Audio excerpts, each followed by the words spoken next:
बच्चों, आज की क्लास में हम लोग सैनिक विद्यालय के लिए 25 जीके करने वाले हैं और इसमें साइंस आर्ट्स दोनों का पोर्शन मिला हुआ है। बच्चों स्टार्ट करते हैं क्वेश्चन नंबर 1 से। चलिए, Muslim League Muslim League was founded in the year. Muslim League जो मुस्लिम लीग का जो फाउंडेड हुआ था, फाउंडन मतलब खोज हुआ या स्थापना हुआ, वो कब हुआ था?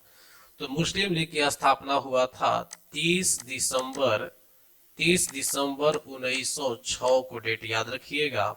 और स्थापना हुआ था कहाँ में? तो ढाका में हुआ था। सॉरी, कहाँ हुआ था? ढाका में हुआ था। ढाका में हुआ था, है ना।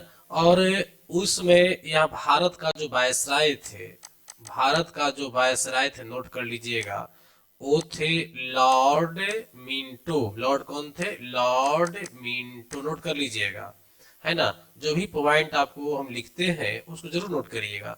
अगर हम इसका फाउंडर की बात करें कि फाउंडर कौन थे, तो फाउंडर थे ख्वाजा। पढ़ जरा ठीक से, ख्वाजा। ख्वाजा, ख्वाजा हो गया। सली, SLI, सलीमू, सॉरी, SLI हो गया, सलीमू लाह। सलीमू लाह थे। पढ़िएगा, देखिए ऊपर ध्यान दो। मुस्लिम लीग की जो स्थापना हुई था, जो फाउंडेड हुई थी, वो 1906 हुआ था। 30 दिसंबर 1906 को हुआ, ठीक है। कहाँ पैलेस की अगर बात करें तो पैलेस कहाँ था? ढाका था, है ना। उसमें का वायसराय कौन थे? लॉर्ड मिंटो थे। फाउंडर कौन थे? ख्वाजा असली मुल्लाह। ख्वाजा असली मुल्लाह। लेकिन अगर बात की जाए आजादी के समय का, at the time of independence of India, तो उस समय इसका सबसे प्रमुख जो नेता थे, आपका ये थे जीना महोदय थे, अली जीना। जीना का नाम सुने होंगे, जो कि जीना जी को ही प्राइम मिनिस्टर बनाने की बात हो रही थी, लेकिन कुछ पॉलिटिकल रीजन के कारण उनको नहीं बनाया गया। पाकिस्तान का फादर भी कहा गया, the father of Jinnah, father of Pakistan Jinnah, है ना। तो ये जीना प्रमुख थे। फिर आगा खान साहब भी थे, इसका प्रमुख नेता थे। मुस्लिम लीग जो है ऑल इंडिया मुस्लिम लीग था, मतलब पूरे देश लेवल का एक मुस्लिम का पार्टी था। क्लियर हो गया? जिसकी स्थापना हुआ था 1906 में। तो आंसर क्या होगा? सी होगा। बच्चों नोट कर लीजिएगा इसको, ठीक है। चलिए, अब चलते हैं हम लोग क्वेश्चन नंबर 2 की ओर। Formation of ozone hole. Ozone hole का मतलब होता है, जैसे देखो हमारा वायुमंडल का ओजोन परत। देखिए, जब सूर्य से पराबैंगनी किरण आती है, अल्ट्रावायलेट, सॉरी वायलेट रे, है ना। तो अल्ट्रावायलेट रे आती है, तो ये उसको जो है हमारा ओजोन, यहाँ पर O3 गैस का एक लेयर बना होता है। O3 गैस का एक लेयर बना होता है, जिसे हम लोग ओजोन लेयर कहते हैं। जिसे हम लोग क्या कहते हैं? ओजोन लेयर कहते हैं। ये ओजोन लेयर जो है, इसकी मोटाई की बात करें, इसका थिकनेस की बात करें, थिकनेस, इसका थिकनेस माना है डॉप्सन में। डॉप्सन डॉप्सन डॉप्सन में नापा जाता है, डॉप्सन में। नोट कर लीजिएगा। तो ओजोन लेयर जो है, ओजोन लेयर की मोटाई में कमी आना, थिकनेस कम जाना, थिकनेस हो जाना। तो इस कंडीशन, थिकनेस न होगा थिननेस हो जाना, मतलब पतली होना, को ही बोलते हैं ओजोन में होल होना। समझ गए? ओजोन परत में छिद्र होना। तो अभी हमारा वायुमंडल में ओजोन परत में छिद्र कहाँ पर है? कहाँ पर हमारा जो ओजोन लेयर है वो डैमेज कर रहा है? अफ्रीका के ऊपर में, इंडिया के ऊपर में, अंटार्कटिका के ऊपर में, यूरोप के ऊपर में। आपके पास 4 ऑप्शन है, इसमें से कोई भी जो आंसर लगता है उसको आप चुन सकते हैं। चलिए बता दें बेटा, आंसर सी होगा, अंटार्कटिका के ऊपर है। अंटार्कटिका के ऊपर है। एक बार फिर से ध्यान दीजिएगा, ओजोन लेयर का निर्माण O3 गैसों से हुई है, समझ गए। और ओजोन लेयर का निर्माण कैसे होता है? सूर्य से आने वाली अल्ट्रावायलेट रे, सूर्य से आने वाली अल्ट्रावायलेट रे, पराबैंगनी किरणें, जिसका जो वेवलेंथ होता है 39 एंगस्ट्रॉम से नीचे डाउन होता है, कम होता है। उन्हीं किरणों से ऑक्सीजन का जब रिएक्शन होता है, तो ओजोन लेयर का निर्माण होता है। और ये ओजोन लेयर निर्माण होने से हमारे या जीव जंतुओं के लिए एक समझिए कि जीवन रक्षक बन जाता है। अगर ओजोन लेयर न हो तो सूरज से आने वाली अल्ट्रावायलेट रे डायरेक्ट हमारी अर्थ पर आएगी, पृथ्वी पर आएगी, और यहाँ के जीव जंतुओं को अस्त व्यस्त कर देगी, कैंसर का शिकार कर देगी, तरह तरह की चर्म रोग वहां उत्पन्न होने लगेगा, गर्मी अधिक से अधिक पड़ने लगी। तो इस तरह से कह सकते हैं कि ओजोन लेयर हम लोग का, एक जीव जंतुओं का जीवन रक्षक है। इसमें छिद्र हो रहा है या ओजोन लेयर का जो मोटाई कम रही है तो यह नुकसानदायक है। तो बच्चों, पराबैंगनी जो किरण है, अल्ट्रावायलेट रे है, उसका जो वेवलेंथ की बात करें हम लोग, तो वेवलेंथ कितना होता है, 39 एंगस्ट्रॉम से कम होता है। ओजोन लेयर की जो थिकनेस नापी जाती है वो डप्सन में नापी जाती है, डप्सन में। ओजोन लेयर किससे बना हुआ है, ओजोन गैस से बना हुआ है। ओजोन गैस का फॉर्मूला क्या होता है, O3 होता है। ऑक्सीजन से अभिक्रिया किसका होता है, अल्ट्रावायलेट रे का होता है, तब जाकर के ओजोन लेयर का निर्माण होता है। इस बात को समझ गए। चलिए बच्चों, अब चलते हैं क्वेश्चन नंबर 3 की ओर, 3 की ओर। Where is ground zero? Ground zero is the a type of palace. Ground zero is the type of palace. यह एक प्रकार का जगह है या स्थान है जो कि कहां में है, न्यूयॉर्क में है। कहां में है, न्यूयॉर्क में। इसलिए आंसर क्या मारेंगे हम लोग, बी मारेंगे। Question number 4, the head quarters of UNO is situated at. The UNO का जो हेड क्वार्टर है, यूनाइटेड नेशन ऑर्गेनाइजेशन का जो मुख्यालय है, हेडक्वार्टर, मुख्यालय, ऑफिस, हेड ऑफिस कहां पर है, न्यूयॉर्क में, हैग में, जेनेवा में, पेरिस में। चलो फटाफट आंसर दो। चलिए याद रखिएगा, इसका आंसर हो जाएगा, ये नोट कर लेना है, न्यूयॉर्क में है। अब चलते हैं क्वेश्चन नंबर 5 की ओर। What is the colour of sky viewed from surface of moon? Clear हो बेटा? देखिए, एक चीज यहां नोट करना है कि real colour of a sky black. समझ गया? जो स्काई का रियल कलर होता है वो ब्लैक ही होता है। अब ब्लैक का मतलब होता है कोई कलर ना होना। जैसे रात्रि में जब सूरज की प्रकाश नहीं होती है, अंधेरा हो जाती है, तो पूरा दुनिया को काला दिखता है। ठीक उसी प्रकार से सूरज की प्रकाश के अभाव में हम लोग ब्लैक दिख पाते हैं। एक्चुअली में होता क्या है कि अंतरिक्ष में वैक्यूम, जहां सरफेस है, अंतरिक्ष है, वहां पर अंतरिक्ष में कोई भी मीडियम नहीं होने से रिफ्लेक्शन ऑफ लाइट नहीं होती है। और रिफ्लेक्शन ऑफ लाइट नहीं होने से हम लोग किसी ऑब्जेक्ट को देख नहीं पाते हैं। मतलब सब सारा जो पहले से वहां वो डार्क दिखता है, ब्लैक दिखता है। तो स्काई का रंग ब्लैक होगा, लेकिन जैसी वहां पर कुछ रिफ्लेक्टिव पदार्थ आ जाए, रिफ्लेक्टिव सरफेस आ जाए, जैसे पृथ्वी की बात करें, वायुमंडल की बात करें, कोई ऑब्जेक्ट की बात करें, अगर चंद्रमा पर भी कोई ऑब्जेक्ट रखिएगा ना तो चमकेगा, दिखाई पड़ेगा साफ, फिर वहां लाइट का महसूस करेंगे। चंद्रमा पर हम लोग भी जाएंगे तो लाइट का महसूस करेंगे। लेकिन अंतरिक्ष का जो रंग है, स्पेस का जो कलर है, वो ब्लैक दिखता है, ब्लैक दिखेगा वहां से। हम लोग के यहाँ जो स्पेस है ब्लू दिखता है, हम लोग के यहाँ स्पेस ब्लू दिखता है, इसलिए कि वायुमंडल में स्कैटरिंग ऑफ लाइट होती है। तो स्कैटरिंग ऑफ लाइट के कारण, नोट कर लेना है, स्कैटरिंग ऑफ लाइट के कारण पृथ्वी पर जो स्काई है वो ब्लू दिखता है।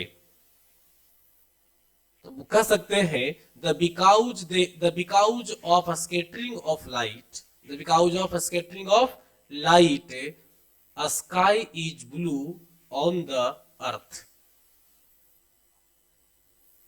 तो स्काई का कलर ब्लू क्यों दिखता है, स्कैटरिंग ऑफ लाइट के कारण। हमारे यहाँ से पृथ्वी पर से आकाश नीला दिखता है, बात समझ रहे हो ना। लेकिन चंद्रमा पर, अंतरिक्ष में कहीं भी जाओगे स्पेस में, तो वहां याद रखना बेटा, स्काई का रंग, आकाश का रंग कैसा मारिएगा, ब्लैक मारिएगा। आंसर क्या हो जाएगा, ए हो जाएगा। क्लियर हो गया? फाइन। चलिए अब चलते हैं क्वेश्चन नंबर 6 पर। Who was the first president of United state America? USA का पहला प्रेसिडेंट कौन थे? यूएसए का पहला प्रेसिडेंट कौन थे? George Washington, Thomas Jefferson, James Mauryan, फिर अब्राहम लिंकन, कौन थे? चारों में फर्स्ट प्रेसिडेंट ऑफ अमेरिका कौन थे बताइए, फटाफट आंसर दो।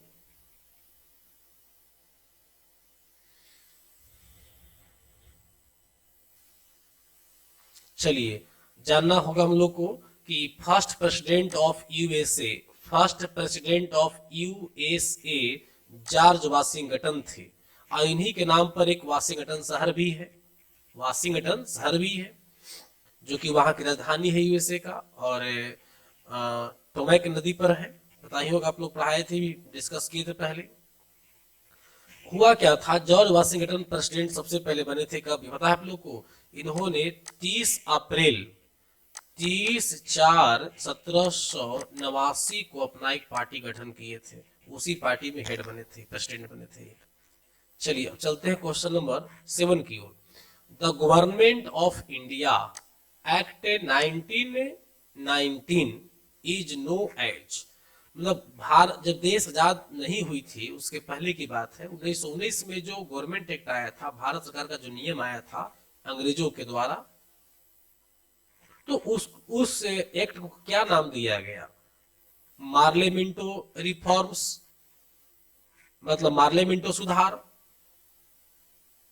Montague Chelmsford reform, regulating act, Pitt's India act, क्या कहा गया? यही बात क्वेश्चन पूछा जा रहा आपसे, तो आप आंसर दीजिए कि 1919 में जो एक्ट आया था गवर्नमेंट ऑफ इंडिया का, उस एक्ट को पर्सनलीज या निक नेम कहो, क्या नाम दिया गया था? पता है, इसका नाम दिया गया था रेगुलेटिंग एक्ट। इसका नाम क्या था? Regulating act. आपका आंसर क्या होगा बच्चा? सी होगा। अब चलते हैं क्वेश्चन नंबर 8 की ओर। Number of teeth in human mouth cavity, human mouth cavity में, मतलब जो मानव है उसके मुंह में कितने दांत होते हैं? 32, 28, 20, नन ऑफ दीज। चलो बताओ, ये तो बिल्कुल इजी क्वेश्चन है, आपका शरीर की बात, आपकी बॉडी की बात है, ये तो कोई छिपा हुआ चीज है नहीं, हार्ड है नहीं। चलिए आंसर जानना होगा, 32 आंसर क्या होगा? ए होगा। चलिए अब आते हैं क्वेश्चन नंबर 9 पर। Maximum speed of light, maximum speed of light in, मतलब स्पीड का, लाइट का सबसे अधिक स्पीड किस में होगा? वाटर में, ग्लास में, वैक्यूम में, किस में होगा, है ना?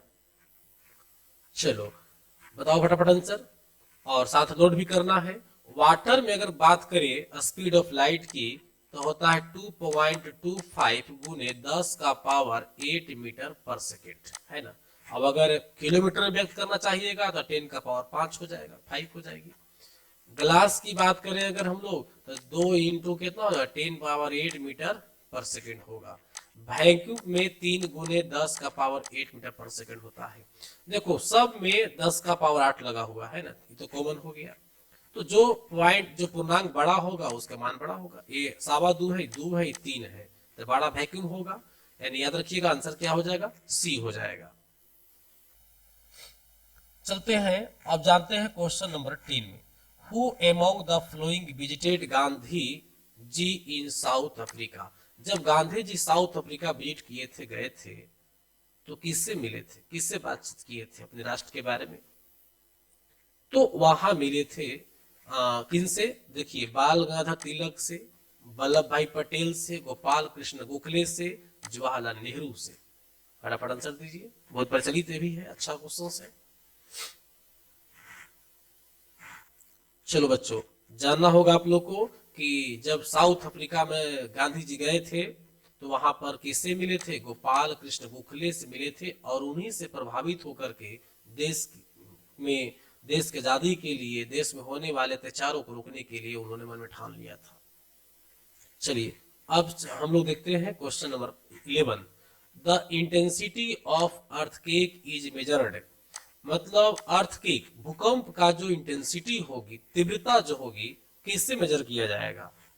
तो देखिए, पहला ऑप्शन है बैरोमीटर, हाइड्रोमीटर, पॉलीग्राफ, सिस्मोग्राफ, है ना। तो देखो ये दो तो बड़ी प्रचलित है भाई, बहुत प्रचलित है, इसको तो आप लोग याद ही होना चाहिए था। बैरोमीटर से हम लोग एयर प्रेशर नापते हैं, हाइड्रोमीटर से क्या नापते हैं, डेंसिटी नापते हैं, और सिस्मोग्राफ से भूकंप की इंटेंसिटी नापते हैं, इंटेंसिटी ऑफ अर्थक्वेक। आंसर क्या हो जाएगा बच्चा, डी हो जाएगा। नोट कर लेना, बैरोमीटर से एयर प्रेशर, हाइड्रोमीटर से डेंसिटी, और सिस्मोग्राफ से अर्थक्वेक का इंटेंसिटी। अब चलते हैं क्वेश्चन नंबर 12 की ओर। Which of the following is non communicable disease. देखो कोई भी बीमारी जो फैलने का सिस्टम है, बीमारी जो होती है उसका फैलाव के पीछे दो कारण होता है। आपका एक तो हुआ कि किसी न किसी कारण हुआ, किसी के द्वारा फैलाया गया, एक हुआ कि आप में शरीर में मिनरल्स की कमी हुई, प्रोटीन की कमी हुई, विटामिन की कमी हुई, इसके वजह से आपका जो है से क्या हुआ, डिजीज हुआ। तो इसको बढ़िया से समझना है। डिजीज दो प्रकार का होता है, देखिए नोट कर, डायग्राम बना लेना। डिजीज जो है, डिजीज दो प्रकार के होगा, समझ गया। एक हो जाएगा जो कम्युनिकेबल होगा, और दूसरा जो होगा नॉन कम्युनिकेबल होगा, समझ गया। कम्युनिकेबल का मतलब हुआ किसी के द्वारा फैलाया गया, कम्युनिकेशन हुआ, संचार होना। टेली कम्युनिकेशन का मतलब हुआ दूरसंचार, तो कम्युनिकेशन का मतलब हुआ संचार होना, कम्युनिकेबल का मतलब हुआ एक दूसरे के माध्यम से या किसी के माध्यम से फैलना। नॉन नॉन कम्युनिकेबल हुआ जो किसी के माध्यम से नहीं फैलता है। जैसे मान लो कि आपका शरीर में विटामिन ए की कमी हो गई, आपको रतौंधी हो गया, तो भाई ये दूसरों से कहाँ प्रभावित हुआ है, विटामिन ए की कमी हुआ और आपको रतौंधी हुई, नाइट ब्लाइंडनेस हुआ, तो भाई यहाँ पर किसी के द्वारा बीमारी फैलाया नहीं गया है, बल्कि ये अपने आप हुआ है, तो उसको हम लोग डालेंगे नॉन कम्युनिकेबल में। हार्ट अटैक आना, हार्ट का बीमारी होना, ये सब आपका किस में आएगा, नॉन कम्युनिकेबल होता है। किडनी फेल होना, शुगर का बीमारी होना, ये सब नॉन कम्युनिकेबल आता है। इस बीमारी जो है ना ये फैलाया नहीं जाता है, शुगर अपने आप होती है, हार्ट अटैक अपने आप आती है। आपके शरीर में विटामिन, प्रोटीन वगैरह कमी से, गलगंड की बात करें, आयोडीन कमी से, deficiency of iodine, vital disease, तो ये सारे जो डिजीज हैं इसको माइंड मेकअप करना है कि जिस डिजीज को किसी के द्वारा फैलाया जाए तब उसको लोग बोलेंगे कम्युनिकेबल बोलेंगे। जैसे खुजली की बात करो, रिंग बार्म की बात करो, चिकन पॉक्स की बात करो, ये सब जो डिजीज हैं किसी एक दूसरे से फैलते हैं। बात समझ रहे चीज को ना। जैसे आपको टेटनस की बात करिए, टेटनस की बात करिए तो फैला, रेबीज की बात करिए डॉग काटने से, तो इस तरह से कहीं ना कहीं किसी माध्यम से अगर फैलता है तो कम्युनिकेबल होगा। तो वही पूछ रहा है कि इसमें नॉन कम्युनिकेबल कौन होगा, तो भाई नॉन कम्युनिकेबल कौन होगा, चिकन पॉक्स किसी के द्वारा होता है, पढ़ा दिए हैं कि भाई ये सब जीवाणु, बैक्टीरिया से, वायरस से, फंगी से वगैरह जो डिजीज होते हैं पढ़ाई हो गया है। कोल्ड फीवर ही पढ़ा दिए हैं, मीजल्स ही पढ़ा दिए हैं। बेरी बेरी जो होती है वो विटामिन बी की कमी से होती है। बेरी बेरी जो रोग है वो किससे, विटामिन बी की कमी से होती है। इसीलिए इसको कहेंगे कि यह गैर संचारित रोग है, नॉन कम्युनिकेबल है। आंसर क्या मारिएगा, बिहार मारिएगा। अब चलते हैं बच्चों क्वेश्चन नंबर 13 की ओर, 13 की ओर। Mitochondria is known as. Mitochondria को क्या, किस नाम से जानते हैं, क्या कहते हैं, एनर्जी हाउस कहेंगे, पावर हाउस कहेंगे, इंजन ऑफ सेल कहेंगे, और क्या कहेंगे। इस सेल का एक पार्ट है, हमारे बॉडी में जो सेल होते हैं सेल का एक पार्ट है माइटोकॉन्ड्रिया। और रिस्पायरेशन की क्रिया जो होती है, रिस्पायरेशन रिस्पायरेशन की जो क्रिया होती है, जिसको हिंदी में क्या बोलते हैं, श्वसन बोलते हैं, श्वसन की जो क्रिया होती है वो माइटोकॉन्ड्रिया में ही होती है। समझ गए? तो माइटोकॉन्ड्रिया में जो श्वसन होता है तो क्या होता है, हम लोग जो भोजन लेते हैं उसका पाचन के बाद वो ब्लड में चला जाता है। ब्लड में जाने के बाद वही मोलिक्यूल्स का रिस्पायरेशन होता है, ऑक्सीडेशन होता है। Respiration equal to oxidation, respiration equal to oxidation. तो जैसे वो सेल में जाता है तो सेल के अंदर उस मोलिक्यूल्स का ऑक्सीडेशन होता है। ऑक्सीडेशन की वजह से क्या होगा कि हम लोग को एनर्जी मिलेगा, तो एनर्जी मिलेगा तो पावर कह सकते हैं। अच्छा, इंजन का मतलब क्या होता है, मेन पार्ट्स जो काम कर रहा है। तो सारा जितना भी बॉडी में एनर्जी आ रही है सब मेंटेन किससे होता है, माइटोकॉन्ड्रिया से होता है। इसीलिए इसको हम लोग energy house, power house, engine of cell सब कहेंगे। तो आंसर क्या मारना होगा, डी मारना होगा। क्लियर हो गया? तो माइटोकॉन्ड्रिया को 3 नाम नोट कर लीजिएगा, energy house, power house, engine of cell, है ना। और कोई पूछे कि सेल में ऑक्सीडेशन या रिस्पायरेशन का क्रिया कहाँ होता है, सेल में पूछेगा तब बच्चा दो जगह बोलना, रिस्पायरेशन हुए या ऑक्सीडेशन होके कहाँ होता है, श्वसन में। श्वसन में कहाँ, एक सेल में, और सेल में कहाँ होता है, तो माइटोकॉन्ड्रिया में होता है। क्लियर हो गया? Question number 14, ringworm disease is caused by. Ringworm किससे फैलने वाला बीमारी है, किसके कारण होता है, वायरस कारण, प्रोटोजोवा कारण, बैक्टीरिया कारण, फंगस कारण। अभी 2 दिन 3 दिन पहले आपको पढ़ाई हुआ है ना। तो याद रखिए रिंग बार्म जो है वो फंगस के कारण होता है, फंगस होती है। ऐसा ऐसा है ना, गोले गोले आपको रिंग रिंग बना लेता है ऐसे। Whose birth anniversary is celebrated as the International Day of Non-Violence? किसका जन्मदिन, बर्थ एनिवर्सरी का मतलब क्या, जन्मदिन, किसका जन्मदिन सेलिब्रेट होता है, किस रूप में, international day of non violence के रूप में। नॉन वायलेंस का मतलब अहिंसा, अंतरराष्ट्रीय अहिंसा दिवस जो मनाया जाता है, किसके बर्थ पर होता है, महात्मा गांधी पर, एडोल्फ हिटलर पर, मदर टेरेसा पर, राजीव गांधी पर। देखो ये बात सही है कि इसमें 2 महात्मा गांधी और मदर टेरेसा दोनों ही नेक इंसान और अहिंसावादी व्यक्ति थे, समझ गया। लेकिन जो international day of non violence है ये किनके बर्थ एनिवर्सरी पर सेलिब्रेट होता है, ये जानना है हम लोग को। तो इसके लिए हम आंसर क्या लगाएंगे, ए लगाएंगे, महात्मा गांधी। 2 अक्टूबर को हम लोग मनाते हैं इनका जन्मदिन, और इसी 2 अक्टूबर को घोषित किया गया है international day of non violence, विश्व अंतरराष्ट्रीय क्या बोलते हैं उसको, अहिंसा दिवस। क्वेश्चन नंबर 16 देखो, the rabies virus is carried by. Rabies जो वायरस है किसके द्वारा कैरी किया जाता है, कैरी मीन्स ढोना या ले जाना, किसके द्वारा कैरी होता है, कॉकरोच के द्वारा, हेंस के द्वारा, डॉग्स के द्वारा, रैबिट्स के द्वारा। तो रेबीज जो है पागल कुत्तों के मुंह में होती है, दांतों में होती है। तो क्या बोलेंगे, डॉग्स मारेंगे, आंसर क्या हो जाएगा, सी हो जाएगा। How many rings are there in Olympic flag. Olympic का जो फ्लैग होता है, ओलंपिक जो झंडा होती है उसमें कितने रिंग होते हैं, 5, 4, 6, 8, यही प्रश्न है। तो ओलंपिक आप पेपर देखे होंगे, ओलंपिक का जो फ्लैग होता है, ओलंपिक फ्लैग, उसमें रिंग कितना बना होता है, देखो ऐसे रिंग बना होता है, देखो ऐसे कर करके रिंग बना होता है, 2 ऊपर 3 ऊपर होता है, 2 नीचे, टोटल कितना होता है, 5 होता है। इसलिए आंसर क्या मारेंगे बच्चा, ए मारेंगे, 5। अब चलते हैं क्वेश्चन नंबर 18 की ओर। Which of the following is nitric acid.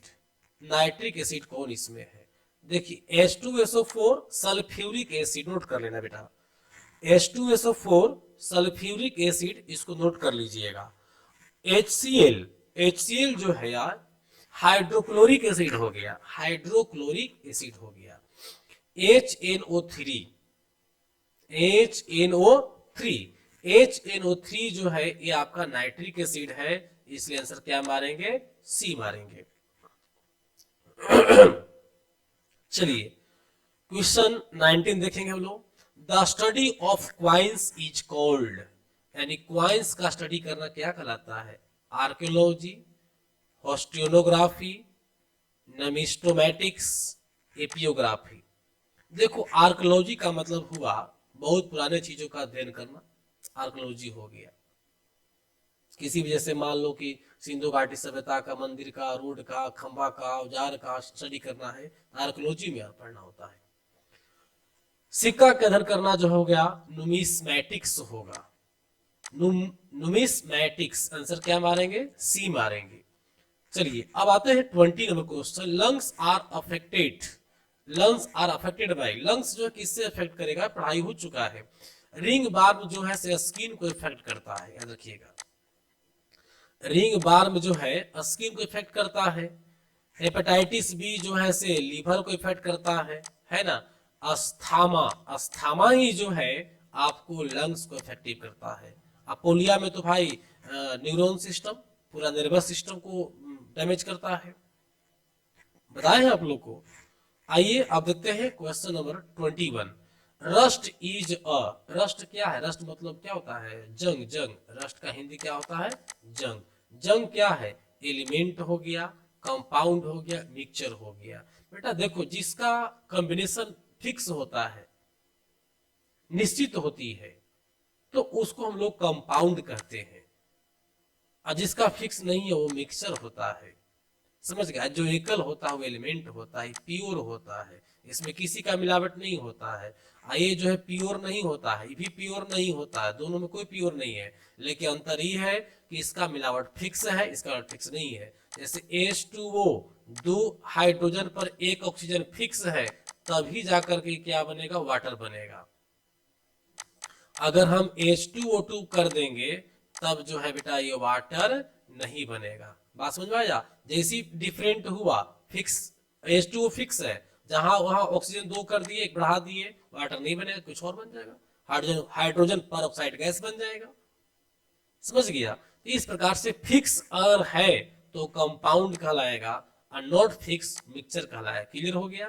तो रस्ट जो है उसका फॉर्मूला होता है Fe2O3, समझ गए। तो ये जंग एक प्रकार का कंपाउंड हो जाएगा, जिसमें लोहा का 2 एटम और ऑक्सीजन का 3 एटम लगा होता है रस्ट में। क्लियर हो गया। रस्ट का फॉर्मूला Fe2O3 हो जाएगा। और याद रखिएगा, जैसे मान लो कि ये आयरन का रड है, इस पर जब रस्ट लगती है, जंग लगती है, तो ऐसे ऐसे चारों इस पर रस्ट लग जाता है, और सबसे रस्ट लगने से पता है वेट जो है से इंक्रीज कर जाता है, भार बढ़ जाती है। हिंदी में लिख दे रहे हैं, भार क्या होता है, बढ़ जाता है। रस्ट लगने से भार बढ़ जाता है, रस्ट लगने से भार क्या होता है, बढ़ जाता है।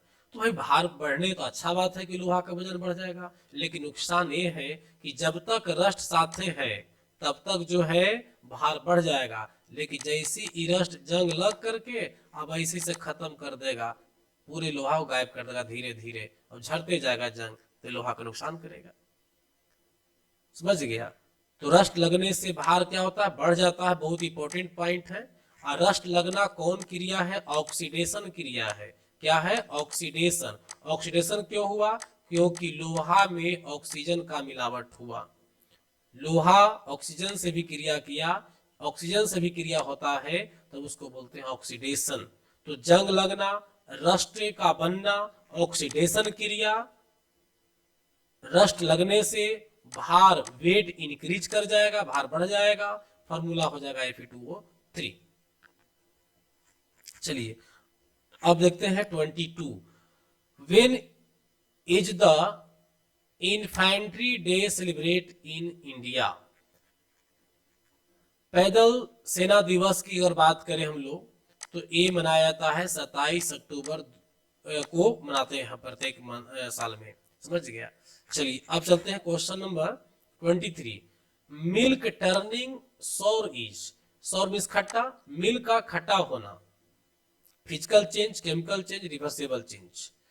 एक ही चीज याद रखना कि जो काम बार बार होता हो, जो काम बार बार होता हो उसको हम लोग कहते हैं फिजिकल चेंज। उसको क्या कहते हैं हम लोग? फिजिकल चेंज कहते हैं। मिल्क जब एक बार खटा हो जाती है, सौर हो जाता है, दोबारा वो मीठा नहीं हो सकता है। वो बार बार खटा नहीं हो गया से हो गया एक बार, दोबारा नहीं मौका मिलेगा उसको सही करने का। तो वो फिजिकल चेंज नहीं, केमिकल चेंज हो जाएगा, याद रखिएगा। क्या हो जाएगा? केमिकल चेंज हो जाएगा। और रिवर्सेबल का मतलब हो गया दोनों तरफ से, जो कभी चेंज हो भी जाए और नहीं भी हो, तो उस कंडीशन में रिवर्सेबल बोलते हैं हम लोग। क्लियर हो गया? जैसे CaCO3 को तोड़ेंगे तो कैल्शियम ऑक्साइड प्लस CO2 बन जाएगा। अब फिर अगर कैल्शियम ऑक्साइड प्लस CO2 को मिलाते हैं तो फिर CaCO3 बन जाता है, तो ये रिवर्सेबल हो गया। समझ गया? लेकिन केमिकल चेंज ही है, फिजिकल चेंज नहीं है। क्लियर हो गया? चलिए, अच्छा एक बात और यहाँ पर ध्यान देना कि मिल्क जैसी नाम आया तो मिल्क को साइंस की भाषा में लैक्ट कहते हैं। लैक्ट कहते, क्या कहते हैं? LACT, लैक्ट। लैक्ट का मतलब दूध होता है, मिल्क होता है, दूध, या क्या कहेंगे इसको, मिल्क होता है। समझ गया? तो लैक्ट से बन गया लैक्टो, लैक्ट क्या बन गया? Lacto bacillus, lacto bacillus bacteria, bacteria, lactobacillus bacteria.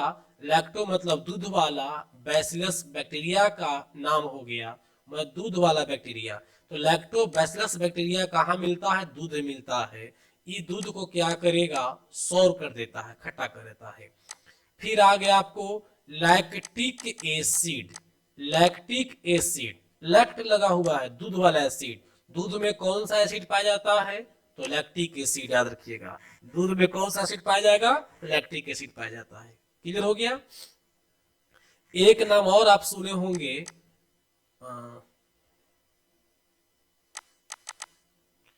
एक नाम और आप सुने होंगे, लैक्टोमीटर, लैक्टोमीटर, जिसे दूध की शुद्धता मापी जाती है।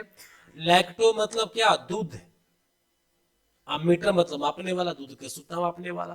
तो एक याद रखना, दूध का खट्टा होना, केमिकल चेंज। क्लियर हो गया? दूध में खट्टा होता है किस जीवाणु कारण, किस बैक्टीरिया कारण? तो लैक्टोबैसिलस के कारण। दूध में खट्टा जब हो जाए तो कौन सा एसिड होता है? लैक्टिक एसिड होता है। दूध की शुद्धता किसे नापते हैं? लैक्टोमीटर से मापते हैं। सब में लैक्ट, लैक्ट लगा हुआ, लैक्ट का मतलब होता है दूध। एक और हो गया lactogenic, lactogenic hormone. Lactogenic hormone का मतलब हो गया कि दूध वाला हार्मोन, दूध उत्पन्न करने वाला हार्मोन। जब कोई महिला मां बनती है तो उसके अंदर लैक्टोजेनिक हार्मोन बनने लगती है, जिससे उनके सीने से उनका दूध चलना शुरू होता है, बच्चा के दूध आ जाता है। तो लैक्टोजेनिक हार्मोन याद रखिएगा, लैक्टोजेनिक हार्मोन, लैक्टो मतलब दूध, जेनिक मतलब क्या? जनरेट करना। तो लैक्टोजेनिक हार्मोन दूध जनरेट करता है महिलाओं में। क्लियर हो गया? चलिए अब चलते हैं क्वेश्चन नंबर 24 की ओर। The blood is a type of, blood क्या है? इपिथेलियल टिश्यू है, नर्वस टिश्यू है, कनेक्टिव टिश्यू है, मस्कुलर टिश्यू है। ब्लड जो है हमारे पूरे बॉडी के टिश्यू को जोड़ने का काम करता है। पैर की अंगुली के जो सेल है वहां से लेकर करके आपके हेड में जो स्किन है ऊपर पूरा तक, पूरे बॉडी में जितना भी सेल्स है सबको जोड़ने का काम करता है। इसीलिए कनेक्टिव टिश्यू कहलाता है, कनेक्ट करने वाला। तो ब्लड किस प्रकार का टिश्यू है? Connective tissue. हिंदी में इसको बोलते हैं संयोजी ऊतक। क्या बोलते हैं इसको? संयोजी ऊतक बोलते हैं बच्चा। अब देखते हैं 25 क्वेश्चन, 25 नंबर।